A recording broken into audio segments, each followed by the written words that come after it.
Once you've recognized anaphylaxis, what do? Well, I'm about to tell you.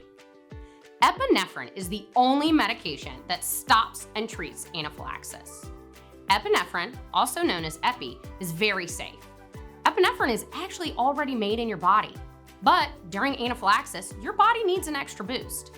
And that's what autoinjectors do. When someone has an allergy, that places them at risk of anaphylaxis.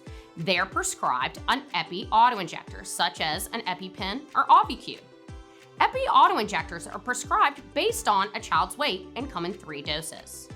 A 0.1 milligram is for very small children, a 0.15 milligram is for small kiddos, and a 0.3 is for bigger kiddos and adults. The devices are easy to use. Also, Epi from an autoinjector is so safe that even if it is given to someone not experiencing anaphylaxis, there are no long-term side effects. Short-term adverse effects may include pain at the injection site, as it is an injection from a needle, and the child may have some extra energy as it boosts the heart rate. Caring for an Epi autoinjector is part of caring for a child with an allergy.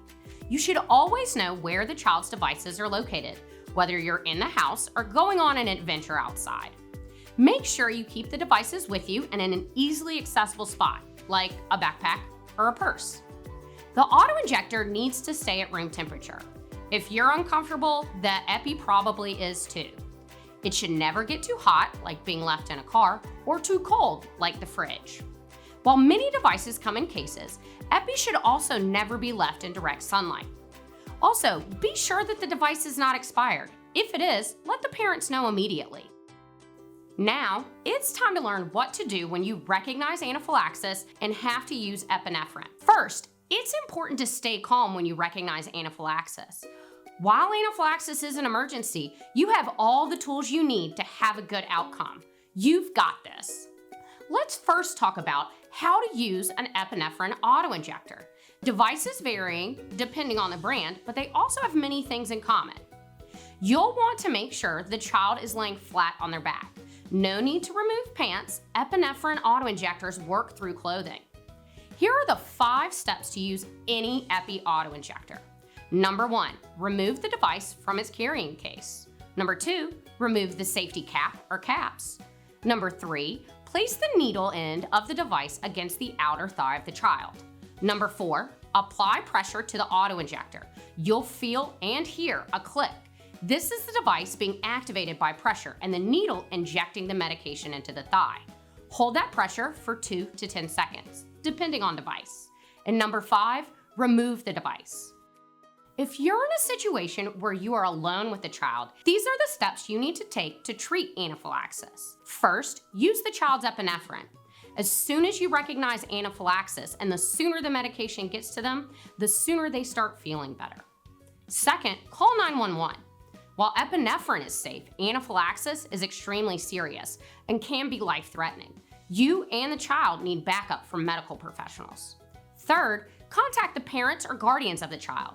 They need to know what's going on, where to meet you, and that you will care for their child till they can arrive. But what if you're in a situation where you're not alone, like a park or a restaurant? These are the steps you need to take in those situations. First, tell someone else to call 911 and to send an ambulance that has epinephrine and can treat a child having a severe allergic reaction. You can either call someone by name or point to someone that you think will call quickly. Second, use the child's epinephrine. With someone else calling 911, you're able to focus on the child and take care of them. Third, contact the child's parents or guardians and tell them what's happening. Stay with the kiddo until they're able to get to you or until EMS arrives. If EMS arrives before the parents, go with the child to the ER and update the parents with what hospital so they know where to meet you. Whether alone or with other people, these 4 steps need to be followed whenever EMS arrives to where you are. Number 1, you need to give EMS the autoinjector device that you used on the child. They need to know the dose that was given, which is on the device. They'll likely give this device to the medical team in the emergency room. Number 2, tell EMS the allergy that you think caused anaphylaxis, along with any other allergies the child may have.